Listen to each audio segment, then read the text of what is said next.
Hi everyone. Earlier this year I went on a trip to Istanbul, Turkey, where I got to explore the streets of Istanbul. The trip was run by Photo Workshop Adventures, a travel company that specializes in tours for photographers. I had traveled with them before, including trips to the Amalfi Coast in Italy, Cuba, Portugal, and Croatia. This was also my first overseas trip since COVID hit. I was pretty excited to travel to foreign countries again. In the past, my trips with Photo Workshop Adventures have included a small number of guests.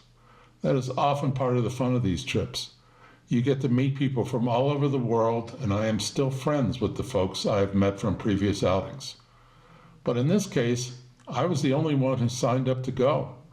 Yet the company decided to do the tour anyway, and for that, I am extremely grateful. The trip met all of my expectations, and I came back with a lot of images and video clips. So many stories too. It was my first time in an Islamic country, and Istanbul is a city with over 14 million people. The city is where Europe and Asia meet. It is very cosmopolitan, and the central core is very pedestrian oriented. There are cafes and restaurants and shops everywhere you go. I got to enjoy Turkish cuisine, and although Turkish coffee is quite notable, Turks actually drink tea more often. It was quite enjoyable to take a break from time to time and enjoy a cup of tea. My guide for the trip was actually a person I had met on the excursion to Croatia. Her name is Merve Sertoğlu Balaban, and she is absolutely delightful. She's a native of Istanbul and went to college there. She knew everything there was to know about the city and was an invaluable resource. As I started to pull the material together for this video, I realized that I needed some background to explain the context of the images. In the flurry of the days spent there, I often found that we were covering a lot of ground, and I wanted to learn more about each location before I pulled the content together for this production. I thought of each of the locations we visited and did some online research. I even asked ChatGPT to pull together descriptions of the various locations. But in the end, I decided to contact Merve and see if she would be willing to meet via Zoom and chat about the various locations as we went through the photos. She readily agreed, and a few weeks ago we had a chance to get together. And now I'd like to bring in the person who set this whole tour up for me and really did an amazing job in showing me Istanbul, the streets of Istanbul, and how awesome it was for me to be in a city of 14 million people and yet feel safe and informed and educated as I went along. So as we talk, I'd like to bring in my guide, Merve. Would you like to introduce yourself? Hi, thank you so much for inviting me to be part of this big project. It's about my city, my country, and it was an honor to be in this project for me. Thank you so much, Dean. Yes, I was your guide when you were in Istanbul, and we completed the Soul of the Streets photo workshop adventures. I am Merve. I live in Istanbul.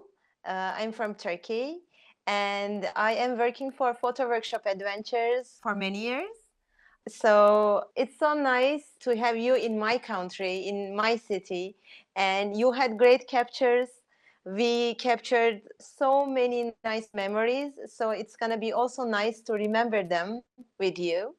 And I will be helpful. I want to be helpful as much as I can. So let's go over your beautiful photos and project and see Istanbul. Okay, that sounds great. I thought we could start off with some of the cityscapes that I was able to capture when I was there. What a marvelous city to photograph. Oh my gosh, the detail, the old structures, the new structures. Can we speak a little bit about Istanbul as a city? It really is the gateway to Asia and Europe on either side. Is that correct? Yes, and we call that river Bosphorus, and Bosphorus is connecting like geographically literally two continents. One side is Europe, the other side is Asia. And there are three bridges over Bosphorus. And you can also, yeah, like you can have we have the railway system under the sea, and you can go over the bridge and you can drive. And but especially what we like to do as locals are we use the boats to go cross over the Bosphorus. We used to travel with them because it makes our job so easier as locals. This Uh-huh. city, as you said in the beginning, it is a very crowded city. Right. So we have to spend our time very effectively, especially in the rush hours. You can see there are many people like traveling with boats, but these boats are making our job so much easier. And also, the routes are so like effective. So wherever you want to go from Asia to Europe, so there are stations, ferry stations. So it's a very like easy way of transportation for us, and it's so relaxing. What Oh, else it's can you wonderful. yeah. uh, Especially in late spring. I thought it was absolutely wonderful. Yeah, Really enjoyable. you have great captures.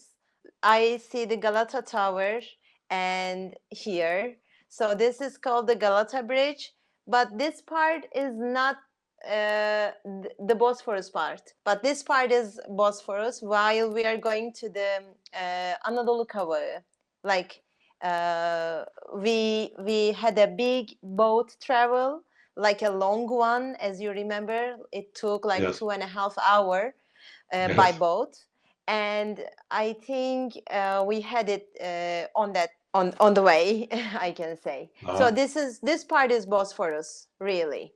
And we saw these marvelous ancient structures, Castle, yeah. and then these modern structures as well. Yeah, like these are houses, like, and Right. people still live in them. So as you can see here, like you can see modern architecture, like old. So they all combine each other, and they are like it's like a living feeling. And then, like any other country, people from Turkey are very proud of their country. And we saw the Yes, flag. you can see a lot of flags, yeah, on the hills especially, Yeah, yeah. these are more scenes from And the. nice Bosphorus, more view from Bosphorus with the Right. fisherman boats. And then it's not just tourist, it's a port city, is that correct? Yeah, that is really correct. And the Bosphorus is on that line. There are lots of these kind of big ships you can see on the Bosphorus, and sometimes they stop the ferries because they are so big. So they had these arrangements according to these big ships. Yeah. This is from your hotel. Exactly.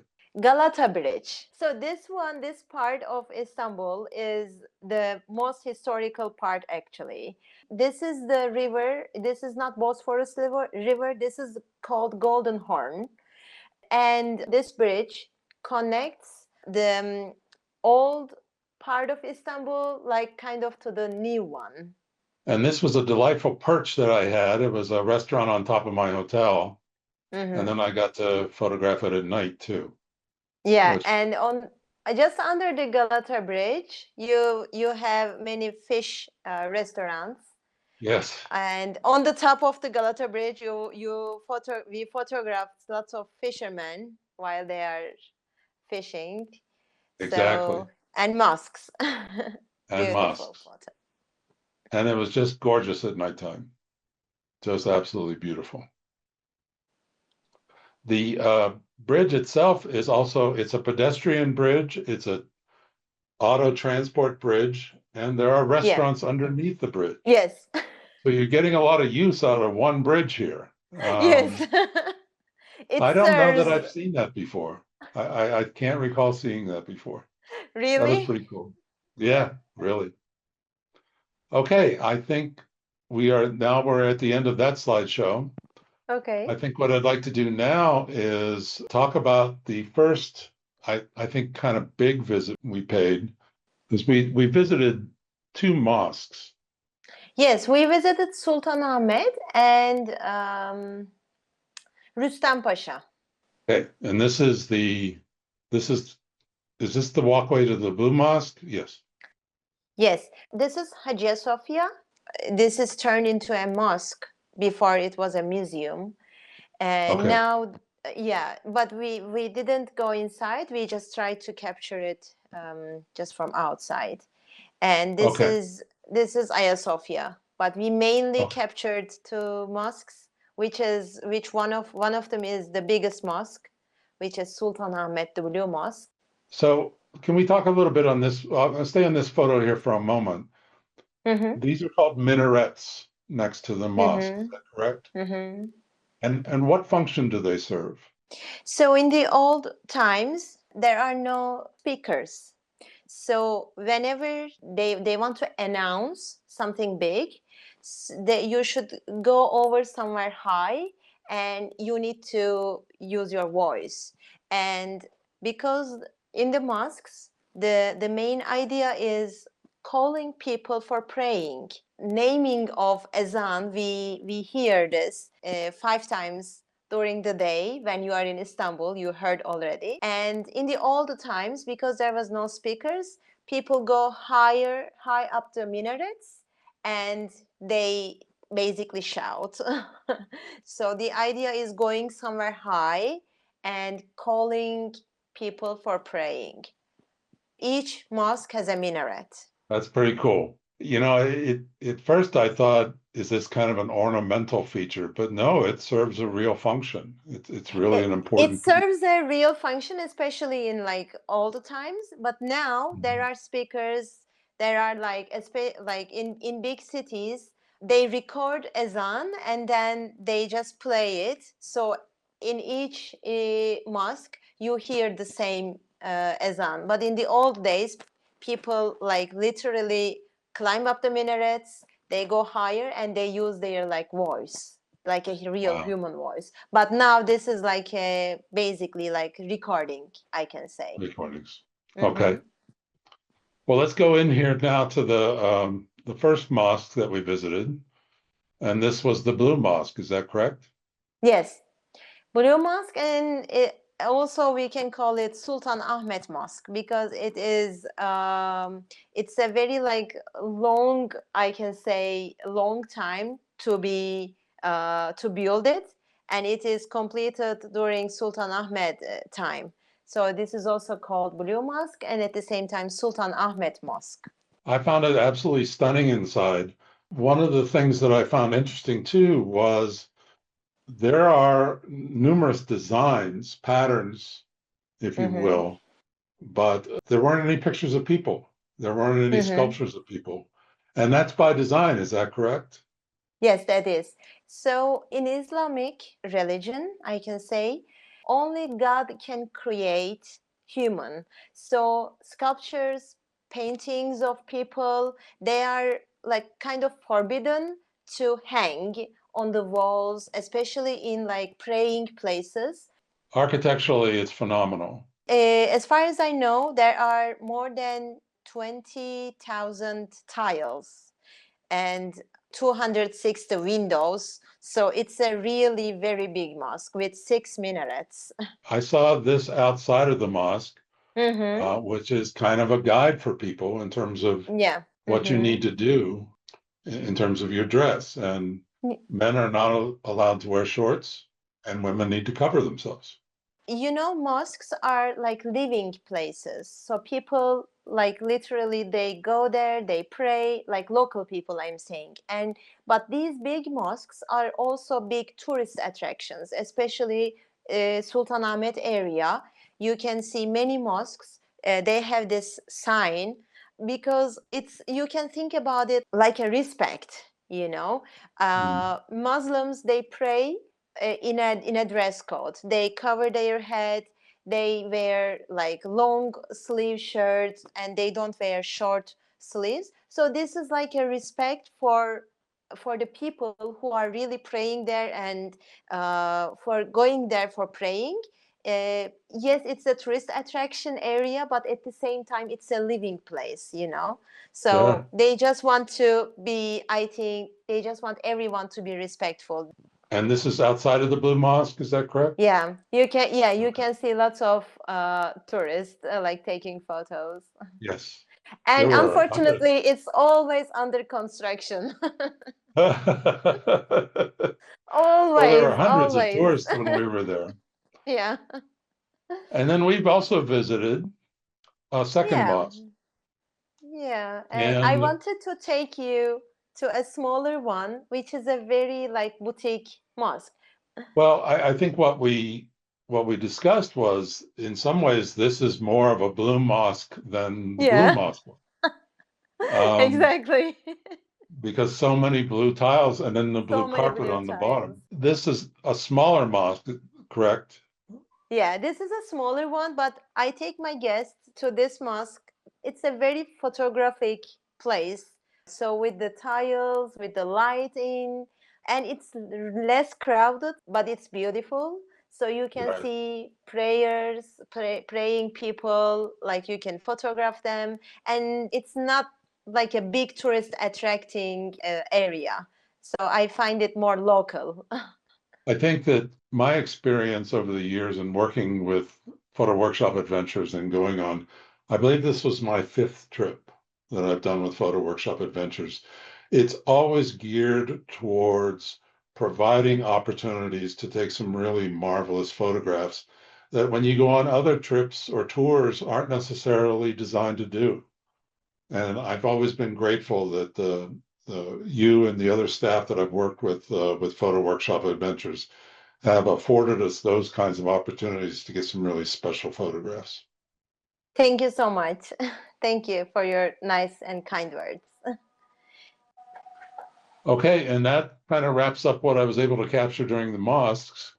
Let's Mm-hmm. uh, let's switch in now to something that I was not expecting to see, but I found absolutely remarkable, and that was the cisterns. This is a Basilica Cistern. We generally visit here because this is a tourist attraction. It creates nice photographic angles, I can say. So this is basically a marvel that was once used for storing water for the city. And what makes here special is you can see columns without reflections. There are 336 columns, which is a lot. So it makes these pictures, these photos, more like reflecting and at the same time very charming with the reflections. There are sometimes exhibitions in this cistern. They have special lights on exhibitions. Do you know, are these created by artists in the local area? Yes, Turkish artists, generally sculptures, but it's like changing. Sometimes it's about light, sometimes it's about like just one concept. So I think this was about light, and I think this was a jellyfish kind of, as Okay, far as I remember. that's pretty cool. Okay, then I thought we would go on to probably the next biggest place that we visited on that Yeah. day. And I charted it out on my iPhone and I walked over close to 15,000 steps 3 days in a row, which I was very proud of. Yeah, you should be. I'm so proud of you. I was very proud. This was the Sultan's Palace, is that correct? Yes, this is called Topkapi Palace.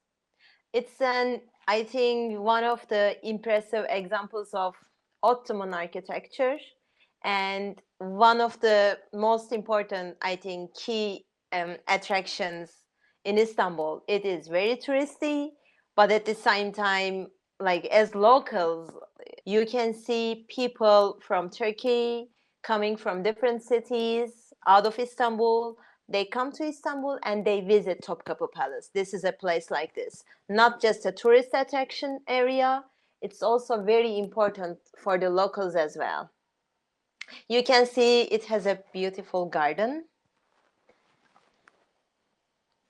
You have I couldn't very resist nice. doing a black and white on this one. Yeah. This is one of the biggest touristy attractions. As far as Okay. I know, it's a 350 square meter. So it's a monument, and this is transformed into a museum today. And we went in very different parts of it, like study area, kitchen, harem. Like it is like a little city It within it, really you was. know. Yeah. And these were the grounds of the Sultan, correct? Yeah, like Sultan's family and helpers, and there are also places like educational places, for example. So kids, they go like a school, I can say. So this is like a very big organizational place. I don't know how many, but I think we went in almost all of them, and we get in all the gates. We saw everywhere. And again, like the mosques, the tile work was Yeah. extraordinary. Yeah, all handmade. I think for context too, I'm glad you gave me a link to the movie, or was it a movie or television series that was set in the Yeah, Sultan's it was a palace? TV series. Yeah. And I thought I'd put that link in the description to the video here Yeah, and people can explore it if sure. they like to. Yeah. And for that TV series, they like people, they are like kind of fans of that series. Uh-huh. Like in Azerbaijan, in Uzbekistan, in other countries as well. So Wow. when that TV series, just they publish it, everyone was like waiting for the next series. That's pretty cool. So they Yeah. binged it. Did they binge it? We call that binging in the United States, where Yeah. you get to watch it all through the Yeah, weekend yeah, and yeah, things exactly. like that. While we were able to visit a lot of the tourist attractions in Istanbul, we also spent a lot of time on the streets. Whole trip was billed as the Streets of Istanbul, and I was not disappointed in terms of what I was able to see. So I thought what we could do is go through some of the slides from the Streets of Istanbul and talk about them, mostly Yeah, from the perspective of somebody who lives there, and then my perspective coming in and experiencing it for the very first time. And as we started, this was right next to the bridge. And you were talking about these men that were fishing. And as I recall, it was kind of in the middle of the day. And yeah. so we didn't have great light, but we sure had enough light to take some photographs. And the color really wasn't important. So I started shooting black and white. And this bridge, again, was really close to the hotel where I stayed. Yes, this is connecting Golden Horn, where you can see just Galata Tower at the back, like a little tower you see. It's called Galata Tower, and the bridge name is the same, Galata Bridge. Okay, great. And as we walked into the district, of course, as a photographer, I'm always looking for people and how they're Mm-hmm. interacting with each other on the street. Mm-hmm. Can you say a little bit about this area? Yeah, this one we took a ferry from Karaköy. So we changed continents by ferry, and this is an Asian side place. I love Kadıköy, and it has great photographic options with food, with people, with portraits, street photography. This is the lunch place we went in, and they were so welcoming with taking their photos. Yeah, they were great. Can you say a little bit Yeah. about what type of food we have here? This one is chicken doner. There are different types of meats, like they make it out of chicken, they make it out of beef, lamb. This one was the one we tried. I think you Right. liked it. Oh, I loved it.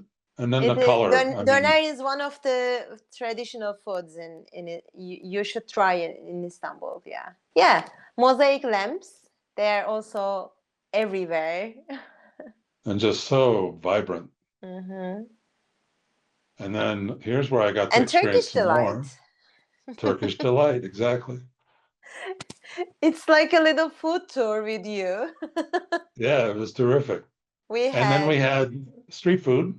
so you can see, this is a big Turkish breakfast from French fries to sucuk to fresh vegetables, olives, cheese, and fresh bread.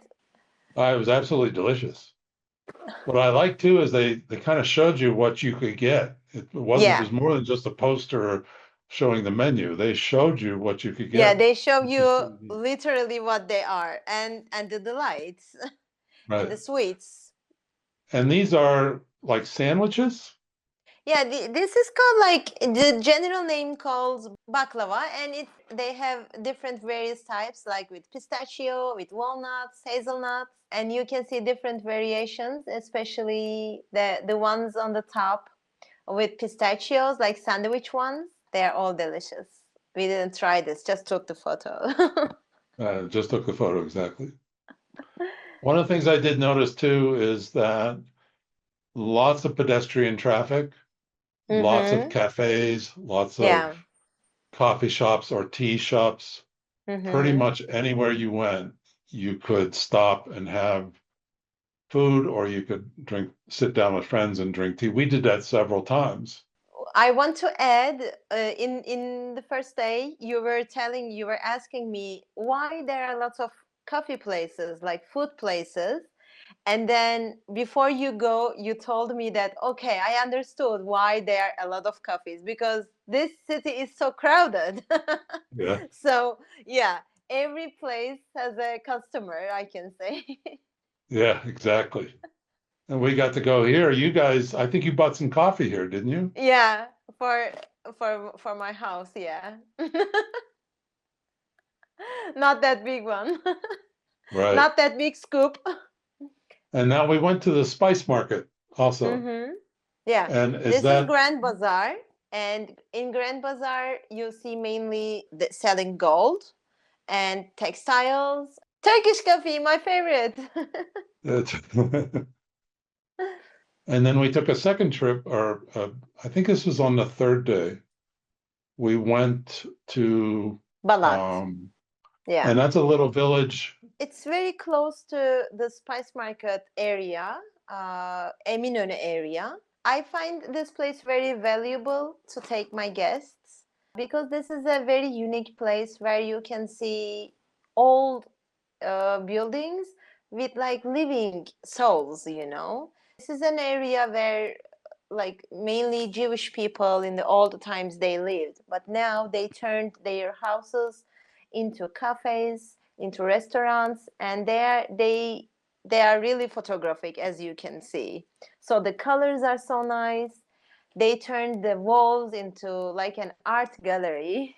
Balat is a place, like a place where I can say, if you want to learn photography, like 15 years ago, 20 years ago, it was the first place where this photography street workshops started, because people, they were like so natural, they were not posing, they were just living, and you go there and you take their photos, you learn photography.